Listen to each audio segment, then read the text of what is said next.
And now for something completely different. Forget everything you've been told by others before. Get ready for the real deal, the full story, real talk about money, markets, life. Now, it's The Real Investment Show with Lance Roberts, presented by RIA Advisors. And good morning and welcome to The Real Investment Show. Of course, it's Tuesday and your ongoing public service announcement. Today is, of course, National Extortion Day. Valentine's Day. Valentine's Day, yes, it's Valentine's Day. Roses, $125 a dozen. So, if you're experiencing inflation, it is in the roses. So that's where they are. But yeah, why is it National Extortion Day? Because you know what happens, man. If you forget Valentine's Day, you're sleeping on the couch. That's pretty much extortion. So, or you're out of the house. One of the two. But whenever there's a need to spend money in order to avoid a negative consequence, that is extortion by its very definition. So that is fine investment advice. Exactly. So I'm just trying to help you out here. Swing by your local Kroger's. They had lots of flowers out yesterday. It's the big white tent in the parking lot. Can't miss it. Yeah. Just drive by there. Big tent. Get your flowers. Just get ready. Just be aware. It's expensive. I did it yesterday, so a couple of C notes later, my wife is happy. So God, it was a madhouse in the grocery store. It was absolutely crazy, but it'll be worse today. So yep, and then tomorrow, yeah, everything's half off. Yeah, no, right. Isn't it interesting? There's not a Valentine's Day for men. I'm just saying. Yeah. Anyway, maybe we have to start. There's not, is there? No, there's not. Do you know that Father's Day is like the number 20th most celebrated holiday in the country? Arbor Day is more celebrated. I don't even know what Arbor Day is, but it's more celebrated. I do know what Arbor Day is, by the way. I don't need emails telling me what Arbor Day is. But Arbor Day is more celebrated than Father's Day. Just saying. I did not know that. Yeah, Mother's Day is number 2. Christmas is number 1. Yeah. So. And Arbor Day is like number 13. Father's Day, number 20.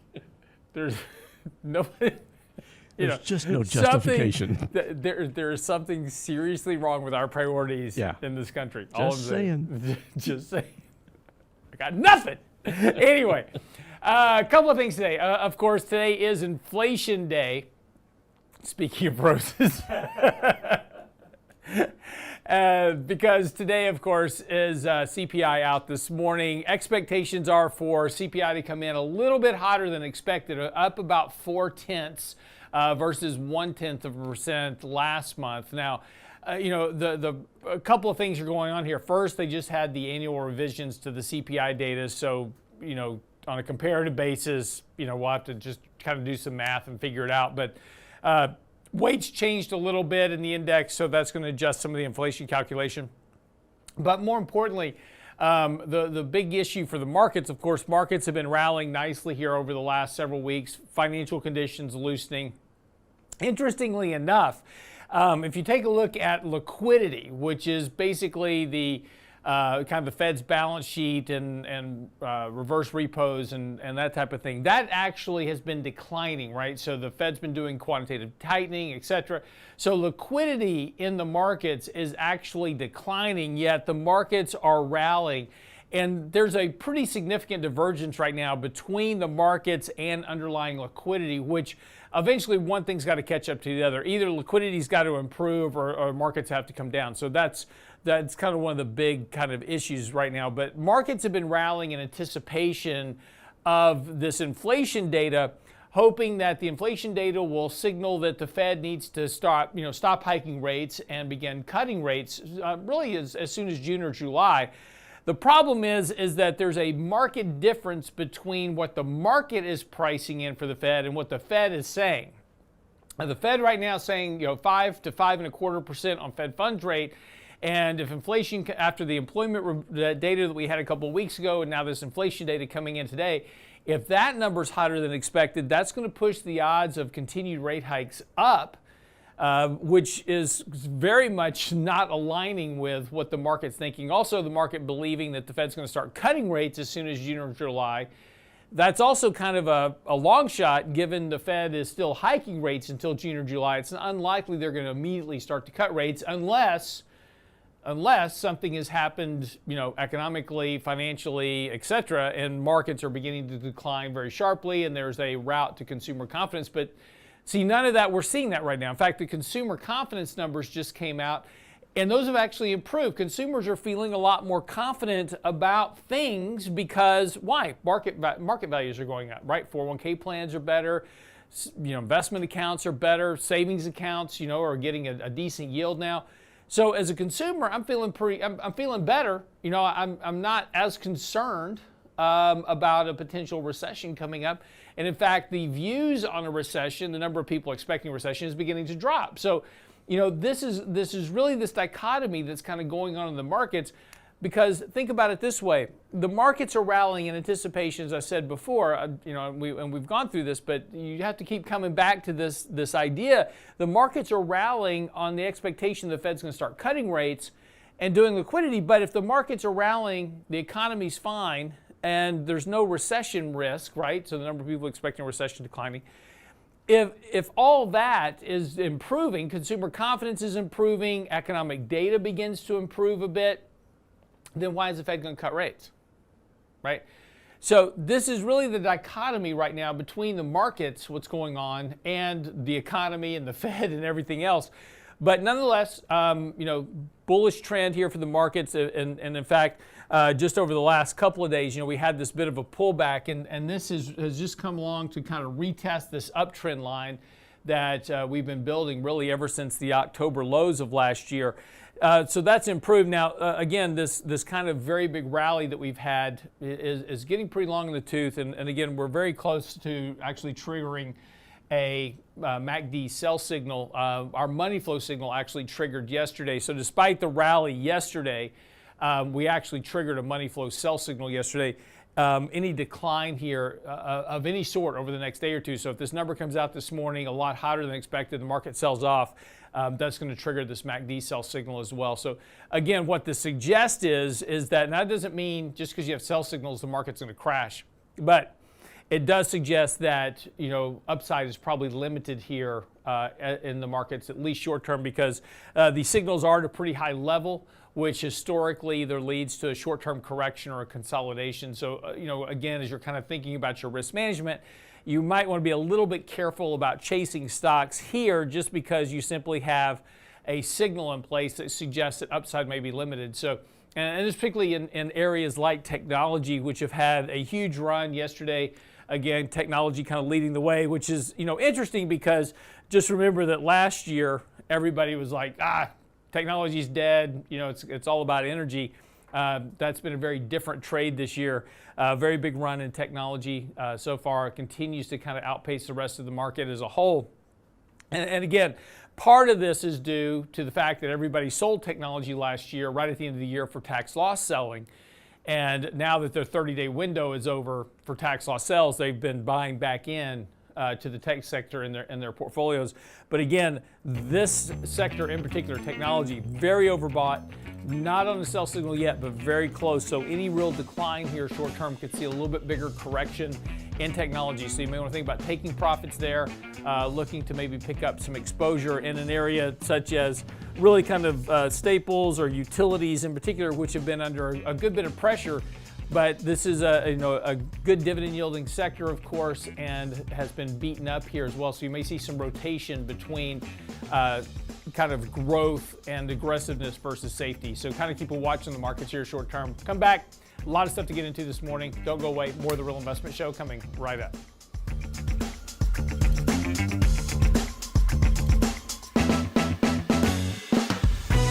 Get daily investment news you can use, delivered at the speed of the internet at realinvestmentadvice.com. We teach our kids the alphabet and all the colors too.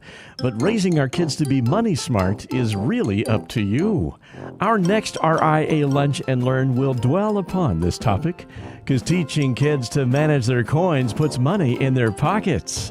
Join Ratliff and Rosso February 23rd for the How to Raise Money Smart Kids Lunch and Learn. Register now at realinvestmentadvice.com. realinvestmentadvice.com. Hi, Lance Roberts here. If you're like most people, your 401k plan represents the bulk of your retirement assets. And unfortunately for many, managing your 401k plan can be difficult. There's so many choices, so many things to consider. With just a quick email, a couple of questions, you can put RIA advisors to work for you managing your 401k plan. Get started right now at the website, realinvestmentadvice.com, or simply call our toll-free number, 855-RIA-PLAN, or again, simply online at realinvestmentadvice.com. Health and financial security touches everyone within your organization. Offering benefits for all doesn't need to be complicated. Hi, I'm Tom Allen, Senior Benefits Consultant at RIA Advisors. RIA Benefits provides independent expertise to find solutions that speak to the mission of your business, the culture you want to establish, and the budget you are able to work within. Book a free consultation with me at realinvestmentadvice.com/retirement, and we'll find a solution that takes care of your most important asset, your people. realinvestmentadvice.com/retirement, realinvestmentadvice.com. And now, another page from the Real Investment Advisors Investing Manifesto. Bulls win in bull markets.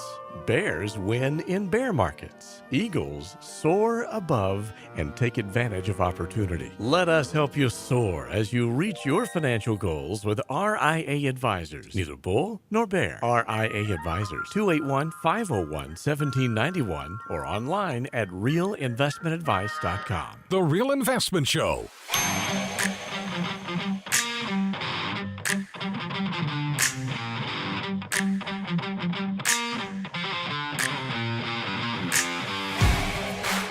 So this morning, of course, as I said, is the much anticipated CPI number. And you know inflation's bad when the headline this morning is "Don't mess with my wiener." The catalytic converter was stolen from the Meyer Weinermobile in Las Vegas. Is nothing sacred? Nothing is sacred. Of course, when inflation's high, prices are up, particularly for commodity prices, and there's a lot of valuable commodities inside of a catalytic converter. So very quick, they can slip under your car. It's happened, in our parking garage. People in and out.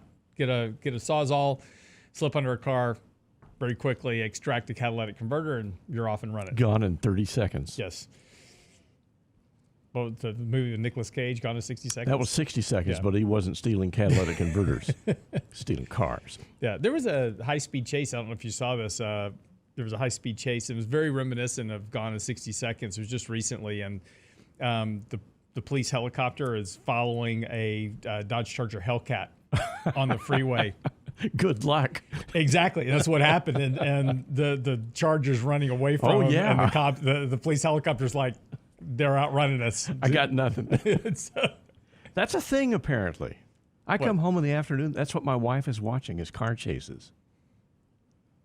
I don't know. My wife's still into the murders of Ohio, but now she's, like I told you, she's Idaho, but now she's all into the hexagonal UFO thing. So she's determined to solve this mystery. I don't know why we have police. We have my wife. So just, you got an issue, just let my wife know. She'll figure it out for you. Happy Valentines Day, Christina. Exactly. So anyway, full CPI report out this morning.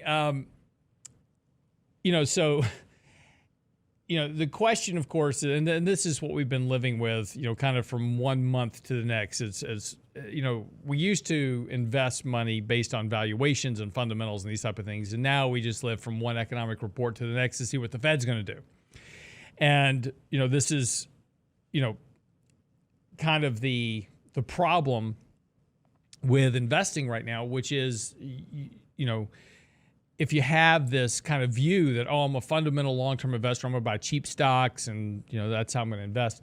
That used to work. Unfortunately, today, that just doesn't work that way anymore. And we're so tied to this kind of one day to the next data. And we have all these kind of other variables that are going on. And we've talked about zero DT options, which are these intraday options. Those have now, Wall Street Journal actually has a very interesting article about it this morning in the Wall Street Journal, discussing these intraday options and the swelling of volume. And the problem with, as we've said before, with these intraday options, these are all the options that expire in less than 1 day, is those aren't measured by the volatility index. So we get all these kind of weird price swings in markets and stocks based on these, the hedging and closing of these options. But that's not picked up by the VIX index. So the volatility index is very low and suggests there's no real risk to the markets, but yet you got all these kind of intraday volatility swings going on because of these options. So it's just a very different market that we live in. And now we're so tied to the Fed after a decade of the Federal Reserve, injecting liquidity in the markets, keeping interest rates at zero. It's now no longer a function of saying, hey, this is a cheap stock and it pays a dividend and its earnings growth is good. And that's how we used to invest. Now it's what's the Fed going to do? And it's just like where we are today, inflation, this inflation print, it's not about whether or not there's inflation, right? We know there's inflation, and the inflation print today will show that inflation is still rising, albeit at a slower pace. So things aren't getting cheaper; they're just not getting as expensive as fast anymore. But all this has to do with is what's the Fed going to do? Is the Fed going to hike rates more, or is the inflation number weak enough that maybe they can stop hiking sooner than later? And again, there's just to reiterate, there's a huge difference between the Fed cutting rates and the Fed not hiking rates. The Fed pausing interest rates doesn't increase liquidity to the markets. It just stops tightening liquidity to the markets. That's all that does. Cutting rates and increasing their balance sheet is what the bulls need, right? And that's not happening anytime soon, but that's where we are. So today's report, of course, is going to be the question. There's been obviously an increase in oil and gasoline prices. That's a small component of inflation, but that's certainly going to add to price pressures. But, the big thing is, of course, housing. And the problem with housing and the subsequent, what they call homeowners rent, is running on a pretty big lag.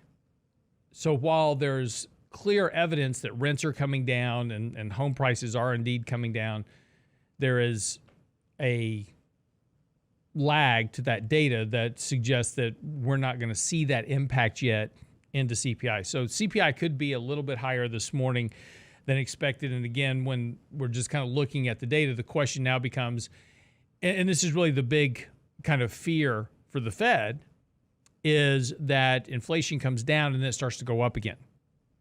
That's their big fear, a re-acceleration of inflation. I don't think you're going to see that. Inflation may not come straight down in a straight line. It may, kind of bounce along the way. We have a couple of months where it's a little bit hotter than expected and a couple of months where it's cooler than expected. But I think the trend is lower because of the extraction of liquidity from the markets, all of these stimulus payments and, additional capital that people were given, the payroll protection program, et cetera, so forth and so on, which now the government just said yesterday that they think as much as $1 trillion of all that pandemic money went to fraud. This is the problem when you just run around willy-nilly and start throwing money out the window without any real safeguards in place. People are pretty smart. People are going to figure out how to work the system pretty quick if you're going to be giving away free money. And so this is the lesson that somebody will eventually learn. I'm not sure who or when, but hopefully someday.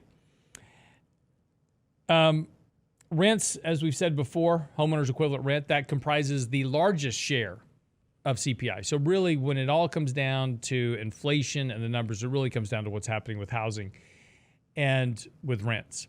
And again, the big issue there is the lag time. So, I put out a chart yesterday, and when you take a look at CPI, there's kind of two measures of CPI that we look at. We look at core prices, which are the kind of the sticky prices. Those are the prices that people that tend to be more sticky at the core than some of the headline data. Now, headlines been coming down. Core prices really haven't. They've come down a little bit, but the core CPI really hasn't. The biggest decline is inflation, less healthcare, and housing.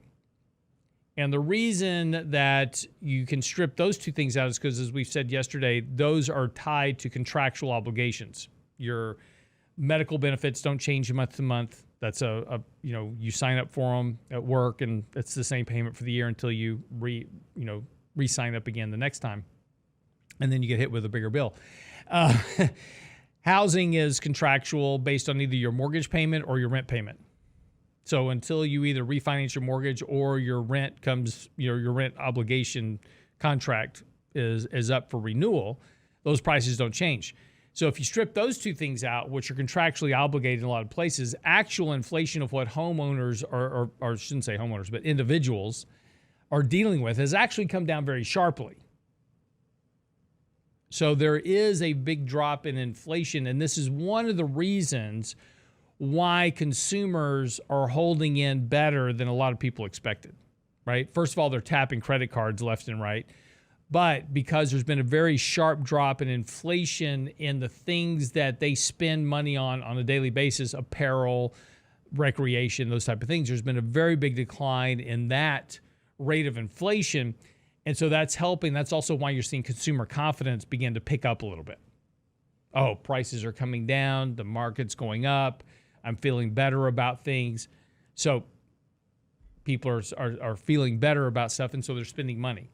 And that's one of the problems for inflation, and one of the problems for the Fed is that what the Fed needs is for consumers to contract. If you really want to get inflation down and under control, you've got to get the consumers to stop spending money, but everything's kind of working in their favor right now.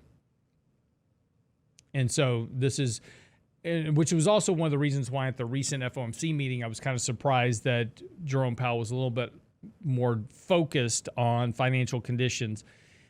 And he dismissed it, saying, financial conditions short-term don't matter. They do matter because that's what gives consumers confidence. And we're seeing that.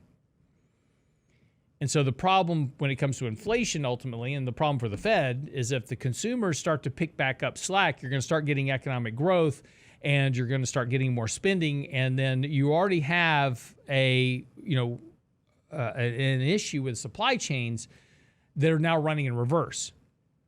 One of the interesting aspects of the inflation data we're going to see today is there's been a huge surge in container cost to store inventory. There's an abundance of inventory out there, and this is also one of the things feeding into consumer confidence, and prices are coming down because this excess inventory's got to get liquidated.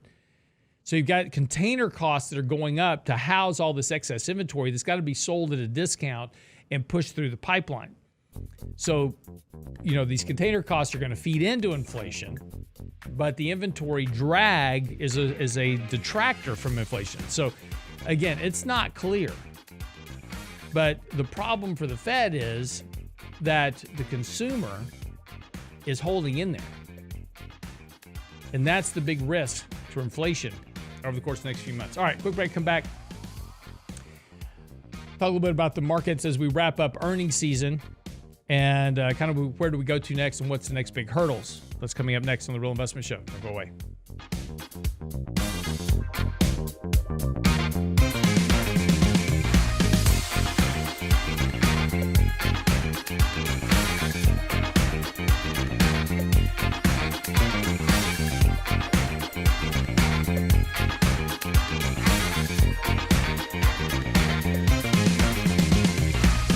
The Real Investment Advice blog. It's required reading for the informed investor. Catch it today at realinvestmentadvice.com. We teach our kids the alphabet and all the colors too. But raising our kids to be money smart is really up to you. Our next RIA Lunch and Learn will dwell upon this topic, because teaching kids to manage their coins puts money in their pockets. Join Ratliff and Rosso February 23rd for the How to Raise Money Smart Kids Lunch and Learn. Register now at realinvestmentadvice.com. realinvestmentadvice.com. Health and financial security touches everyone within your organization. Offering benefits for all doesn't need to be complicated. Hi, I'm Tom Allen, Senior Benefits Consultant at RIA Advisors. RIA Benefits provides independent expertise to find solutions that speak to the mission of your business, the culture you want to establish, and the budget you are able to work within. Book a free consultation with me at realinvestmentadvice.com/retirement, and we'll find a solution that takes care of your most important asset, your people. realinvestmentadvice.com/retirement, realinvestmentadvice.com. And now, another page from the Real Investment Advisors Investing Manifesto. A passive investment portfolio requires active risk management. It's not a choice, it's necessity. Diversification doesn't protect against risk of loss. Let us actively help you reach your financial goals with RIA Advisors. Neither bull nor bear. RIA Advisors, 281-501-1791 or online at realinvestmentadvice.com. Can't catch the whole show now? Listen to our podcast later at realinvestmentadvice.com. Don't forget, gentlemen, Valentine's Day is approaching rapidly. I know it's a contrived Hallmark holiday, but they take it very seriously. The Real Investment Show podcast. Same show, your schedule. We don't celebrate Valentine's Day. What? Because of that reason. No, I'm just not paying $100 for some roses. It's not happening. I'm pretty lucky, but I forgot to put Valentine's Day on the list. In the prenup. At realinvestmentadvice.com. The prenup, I am still obligated for Valentine's Day. The Real Investment Show YouTube channel has all our videos ready for your easy access. Now with the new and improved Before the Bell reports, Candid Coffee, and Lunch and Learn replays, plus each day's radio shows like Technically Speaking Tuesday, Financial Fitness Friday, and the latest analysis from Lance Roberts and Michael Leibowitz. Subscribe and bookmark our YouTube channel for The Real Investment Show, or just click on the show links at realinvestmentadvice.com. realinvestmentadvice.com. Real Investment Show podcasts are now available from Stitcher Smart Radio at Stitcher.com. Hi, Lance Roberts here. If you're like most people, your 401k plan represents the bulk of your retirement assets, and unfortunately for many, managing your 401k plan can be difficult. There's so many choices, so many things to consider. With just a quick email, a couple of questions, you can put RIA Advisors to work for you managing your 401k plan. It's a quick and easy application. Just simply click Ask a Question at realinvestmentadvice.com or give us a call at 855-RIA-PLAN. That's realinvestmentadvice.com. Join Ratliff and Rosso February 23rd for the How to Raise Money Smart Kids Lunch and Learn. Register now at realinvestmentadvice.com. realinvestmentadvice.com. You're listening to The Real Investment Show.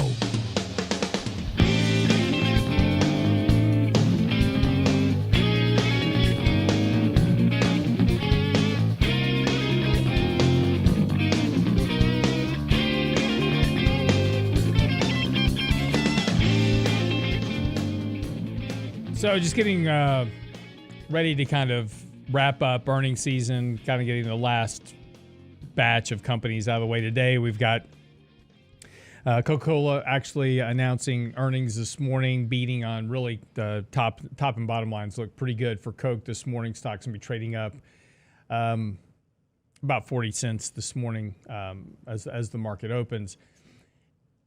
But Airbnb today, Devon Energy, GoDaddy, Herbalife Nutrition, Marriott International, Peabody Energy, Restaurant Brands, TransUnion, TripAdvisor, Upstart, Weber.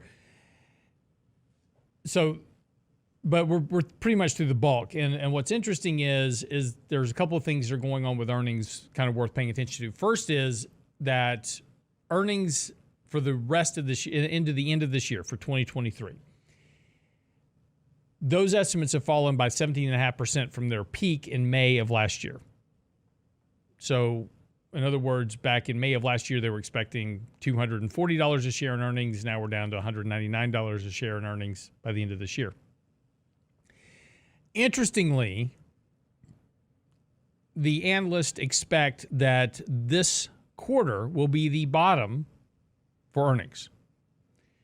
Earnings will begin to improve starting next quarter.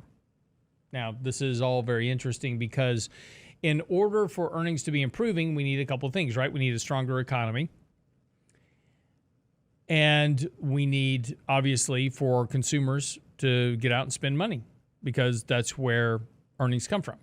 It's important to always, it's always kind of interesting because we kind of look at earnings as this nebulous factor But we forget that the economy is driven 70% by consumption. So what you and I spend in the economy is where the earnings are derived from. I mean, if you know, where does Uber and Lyft get their revenue, right? Comes from people getting rides. Where does the revenue for Airbnb come from? It's from people renting homes. So what the consumer spends is very important. So the strength of the consumer is critical to this earnings outlook. And again, when you kind of take a look at, you know, what you're paying for stocks this year, there's been a very substantial increase in valuations of companies because earnings are going down and people are running up stock prices. So you're having prices go up only based on multiple expansion because earnings are declining. But everybody's hoping that the bottom of these earnings are nearby and things are going to start to improve. And look, eventually things will start to improve, but here's the point, that this all flies in the face of this idea, this view of a recession. And this is the challenging part, right? So we go back to the Federal Reserve. So the Fed's hiking interest rates, are going to keep hiking interest rates until they get to 5.25%, according to their forecast right now. And then they're going to hold them there through the rest of the year, and they're going to see kind of how things work out. The market's betting on an improvement in the economy despite the fact that interest rates are higher. Retail sales are about to come out here shortly, and B of A is expecting a blistering number for January. Bank of America says that credit card spending was up sharply in January. So when it comes to retail sales, they're expecting a very hot number. Now, that's good and bad. First of all, a hot retail sales number says that, well, consumers are doing just fine and the economy is doing okay. The Federal Reserve is going to go, that's inflationary. That's going to keep prices elevated. So it's a conundrum, right? When it comes to the markets, it comes to investing, it's troubling. How do you navigate this? That's the big question. You know, this is such a problem because you've got, on one hand, you've got this data that says the economy is going to be improving if these things continue, right? Consumer confidence, that's improving. That's going to lead to stronger sales. Sales are improving. That's going to lead to a stronger, economic growth. And then on the other hand, you've got high interest rates, tight liquidity, all these other indicators that are suggesting, slowing down in the housing market, the rental market, et cetera. And you're going over here, it's like, clearly you're going to have a recession. Problem is, it's not so clear. This is what I was talking a little about yesterday when we were talking about conviction. And, I'm getting a lot of emails from people. It's like, I just want to be in all in precious metals because the world's about to end. Maybe. But what if you're wrong? See, and this is the problem. I don't know what's going to happen between now and next week, much less next month or next quarter or the rest of this year. There's so many questions here. And yes, on one hand, I mean, we can go through the bear list. It's easy to go through that bear checklist and go, these are all the reasons the markets are going to be lower by this summer. And I don't disagree with that. I think there's a real possibility stocks will be lower by this summer. By the end of this year, I don't know. But again, when we take a look at this kind of counterintuitive data, right? You've got consumers that seem to be doing a lot better, but at the same time, we can go parse that data and go, yeah, they're just going further into credit cards debt to make ends meet, and interest rates on those credit cards are going up, which is going to detract more disposable income to pay off higher credit card payments, because those credit card payments are adjusted for higher prime rates, which are directly driven by Fed interest rates. So the more the Fed hikes interest rates, the more those prime rates go up, the more that credit card interest payments go up. Credit card interest payments are now the highest since the 1970s in terms of rate. So more and more of the household paycheck is going to make debt payments. And they're not trying to pay down debt. They're just trying to make the minimum payment. And those payments are going up. And so and so you go, well, how is that good for the economy? It's not. But as I said, on the other hand, you got prices coming down in certain areas, particularly in the things where, people spend money on a day-to-day basis, week to week. I know there's some anomalies in there like eggs. But if we just look at the inflation data, apparel, those type of things, those are all coming down, at least for now. And so lower prices feeds into consumer confidence, which is why we're seeing an uptick in consumer confidence off of lows. Now, it doesn't mean that consumer confidence is about to take off to the moon. I'm just saying it's improving, right? And that shouldn't be happening. If you're going to have a recession, right, consumer confidence should be worsening, not improving. But again, the job market remains fairly strong.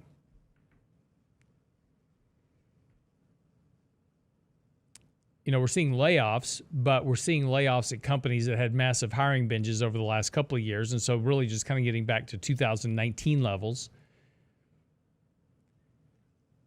But we really haven't seen it start eating into the majority of the job market yet. We're not seeing a sharp increase in jobless claims yet. I'm not saying those won't happen, right? But we're just not seeing it yet. And, the one thing that leads to a loss of confidence, and this could very well still happen, which is when layoffs do start, that's going to certainly impact consumer confidence to a great degree. I'll just give you a quick anecdote. So I told you, before on the show that my wife and I sold our house back in July. And we've been renting a house since then, and we're looking for a house. So we've been looking at several houses.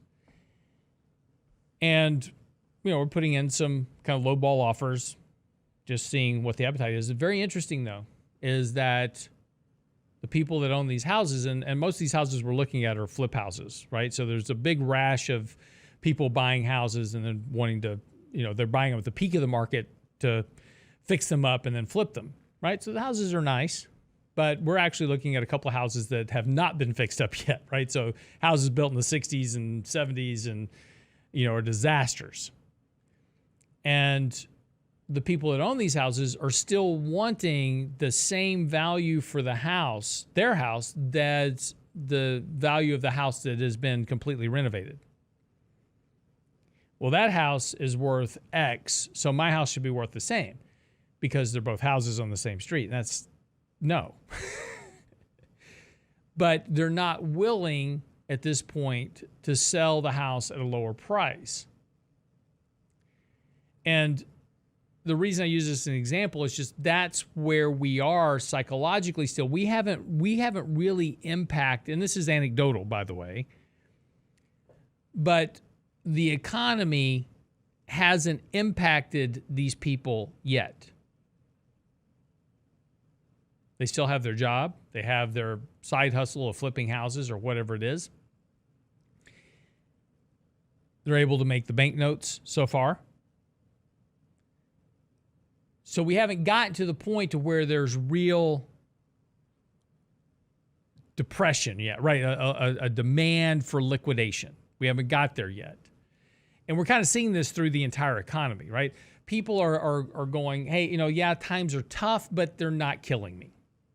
And so people are just kind of hanging in there. And if you take a look at the data, that's what the data is telling us, right? Certainly, a little bit down, but they're not to the point of get me out yet.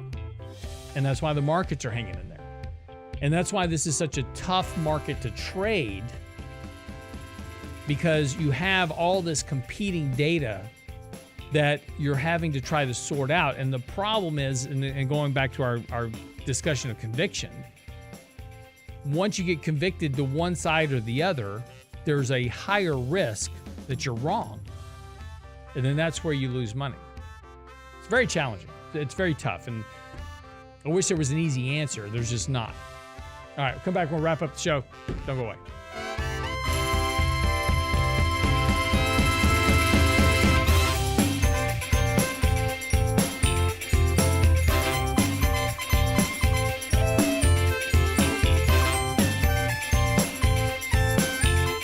Daily investment investment news you can use. Delivered at the speed of the internet at realinvestmentadvice.com. We teach our kids the alphabet and all the colors too.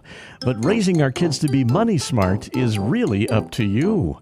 Our next RIA Lunch and Learn will dwell upon this topic, because teaching kids to manage their coins puts money in their pockets. Join Ratliff and Rosso February 23rd for the How to Raise Money Smart Kids Lunch and Learn. Register now at realinvestmentadvice.com. realinvestmentadvice.com. Hi, Lance Roberts here. If you're like most people, your 401k plan represents the bulk of your retirement assets. And unfortunately for many, managing your 401k plan can be difficult. There's so many choices, so many things to consider. With just a quick email, a couple of questions, you can put RIA advisors to work for you managing your 401k plan. Get started right now at the website, realinvestmentadvice.com, or simply call our toll-free number, 855-RIA-PLAN at realinvestmentadvice.com.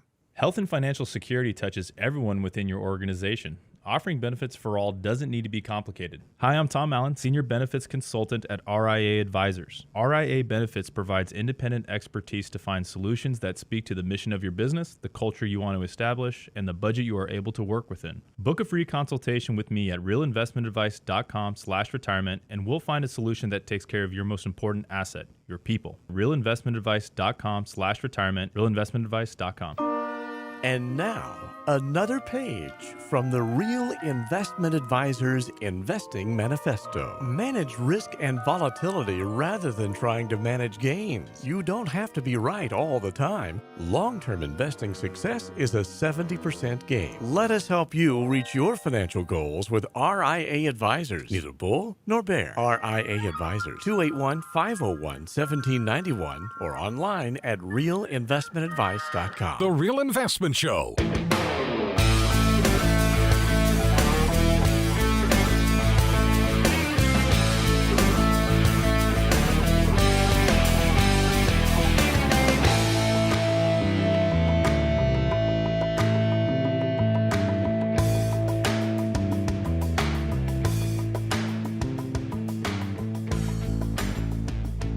And welcome back to the show today. Just on Fox News, are having Ottergrams. So apparently otters are now sending out Valentine's Day messages. Ottergrams? Yes. Have you ever seen otters? They're very cute. I'm still getting over Poxitani Phil. He's on my list. Why is that? 6 more weeks of winter. Well, it's going to get colder this week. I know. And it was cold the other day. I know. For about 2 seconds. Yeah, 'tis the season. Right? So otters are cute? Apparently. Right up there with trash pandas. Yeah. And squirrels. So. Ooh, shiny. I know, right? Well, no, so this house that we live in, it's an older house. It was this house that we rent. Was built back in the 60s. And you live in the forest. And there's just tons of big oak trees and stuff around it. So we have squirrels everywhere. Oh, yeah. And so I've been feeding the squirrels. So so we have this oak tree right behind our back door. There's this big oak tree it's actually 3 oak trees that all kind of grew together and then split off. And so there's this pocket right where these 3 trees connect, and so I'll just put a handful of pecans up there, and the squirrel, it's like a buffet. It's like a Chinese buffet on New Year's. I mean, it is just the squirrels flying, and these squirrels are coming from all over the place. They're jumping from tree to tree, and it's like an acrobatic show. And then once they all get down there, there's this one big squirrel that shows up and just beats the crap out of all the other ones. So it's like my own personal UFC of squirrels. It's quite entertaining. The dogs enjoy it too, so they just sit in the house and look out the window. The next renters are going to be so annoyed. Oh, I know. Because literally, if I don't feed them on time, they all gather at the tree and stare through the window at me while I'm trying to work, and I'll look out, and there's like 6 squirrels in this tree all staring through the window at me while I'm trying to work. I'm like, okay, fine, I'll come feed you. They're very demanding, these squirrels. So anyway, Where was it? Okay. Oh yeah. Wrapping. I forgot where it was. Okay. So CPI today. That's going to be kind of the big news. Markets looking to open up a little bit this morning. Again, not kind of surprising. You know, we had 3 or 4 days of a sell-off last week. We do have a sell signal in place, though. So while the market may rally here over the next day or two, odds of a continued rise in the markets is becoming a little bit more challenging. We just, you know, it's kind of like the, you know, version 10 or 11 of, you know, the Fast and Furious franchise, you know, Too Far, Too Fast. So, by the way, that's another thing that needs to die. So, Fast and Furious. What's the 10, Fast and Furious? Yeah, the 10th episode installment is coming out. I'll tell you what'll kill it is when they start trying to use EVs in those movies. Yeah, that you can't. I mean, I know. The whole point of that show is fast cars. And that'll kill it when they try to put EVs in there. Yeah, maybe. We'll see. Fast and Fast and not so furious. Yeah. Of course, the problem is that halfway through the high-speed chase, they've got to pull over for 45 minutes to recharge. Wait a sec. Y'all got to wait. I got to charge. I went to Central Texas this weekend to see my dad. Mm-hmm. Going on 290. And at Buc-ee's, they've got electrical charging stations. Yep. Place was packed. And I'm thinking, I know, right? You know. Well, there was a video out of this younger couple, and they bought an electric car, and they were going somewhere, and they had to stop and charge. And so they had been charging for 41 minutes, and the cost of the charge for 41 minutes was like $21, something like that. It was like $21. Yeah. And it added 64 miles to the range.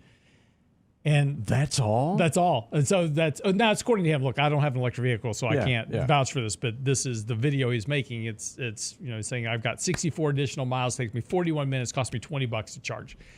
He says, I wish I had my gas powered car back. But have you seen the Ford the Dodge Ram commercial? No. About I'm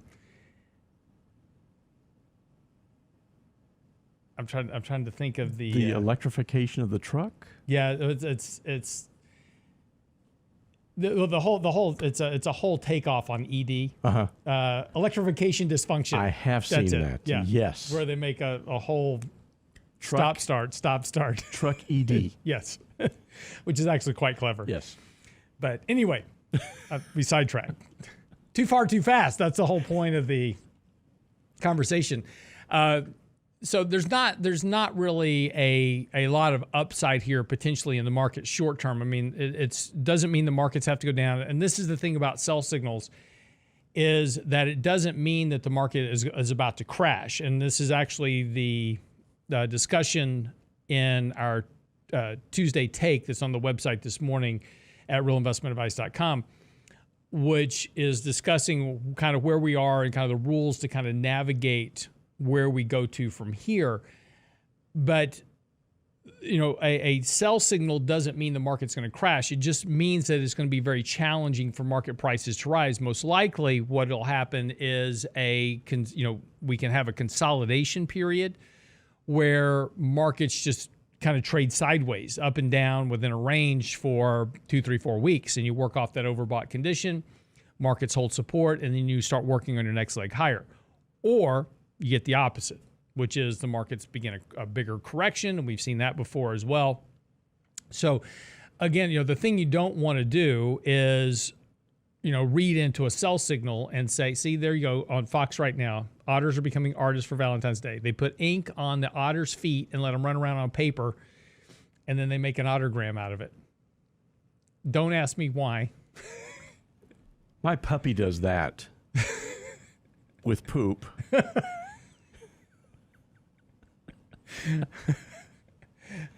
I don't even want to know the rest of that story. You just keep that story to yourself. But I've seen that before, just a different color. Yeah, but your pup is not an otter.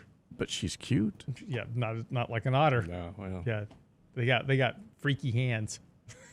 So whoever thought that up had too much time on their hands. You know what though? They're going to make millions. Off that. Yeah, they will. because it's Happy Extortion Day.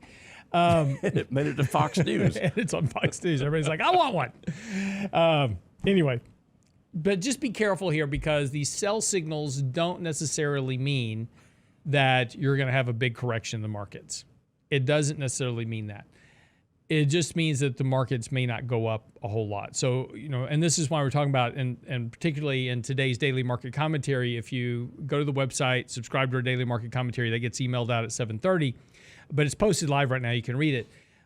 We talk about the relative rotation in the markets, and there's certain sectors right now that are very, very overbought, like technology, and there's other sectors in the market that are very oversold, and so a rotation between those sectors is very likely. So you think about trimming back on tech, adding to utilities as an example, which are very oversold and starting to improve. And if there's a risk-off rotation in the markets, that's where money's going to head to because those are considered the safety sectors. They provide a big dividend. They're generally not hugely volatile, those type of things. So you kind of get that. They're kind of bond surrogates in terms of any a better word. And so money tends to rotate there for safety during a corrective phase in the markets. So that's some things to think about. But again, we kind of go through that explanation in our daily market commentary today, and also provide a link over to SimpleVisor where we actually have that analysis posted real time, and we analyze the different stocks and the different sectors. So there's things you can be doing right now to help reduce risk, but still remain invested in the markets. But again, we have to go back to that bigger conversation about the rest of this year, which is ultimately, what earnings are going to do. And this really, despite, it's the Fed, it's this, it all comes down to earnings and what earnings are doing. Are earnings improving or are they weakening? And earnings are weakening. Earnings are not improving. Earnings are less bad, right, than what many had feared. Earnings came a little bit better than expected. The question is going to be whether or not they can continue to come in better than expected. Or do we have to keep downgrading earnings over the course of the next few months as the economy does weaken? And yes, earnings will still come in better than expected because we'll lower earnings too much. But, right now we continue to drop those earnings. Again, we were at $242 a share back in May. We're now down to $199 a share as of February the 1st. So question is where we're going to be at the end of March for the end of this year. And right now, everybody's still expecting improvement. Everybody's still expecting that this quarter was the bottom for earnings and that earnings will start to improve. And as we said earlier, that's going to greatly depend on the economy, consumers, those type of things. So again, lots of data. Again, this is a very confusing situation because there's so many dynamics on both sides. It's not clear cut. I wish it was clear cut and I could make it really easy for you and say, hey, just go short the market, you'll be fine. Just not the way it works right now. But again, this is why we are starting to focus more of our writing and our commentary, daily market commentary, as well as our blog posts, really more on parsing out where we are in the markets right now. Again, that blog post on the website right now saying that the correction may have started, what to do now. Right? That's on the website, realinvestmentadvice.com. While you're there, make sure and subscribe to our weekly newsletter. You'll get an email on that on Saturdays. Of course, our Before the Bell is our new 3 Minutes on Markets and Money channel. It's its own separate channel. Subscribe there. Just click the little bell icon, subscribe, so you're notified when we post a new video during the week. Keep you up to date on the markets, your money, and more. It's all at realinvestmentadvice.com. Have a great day.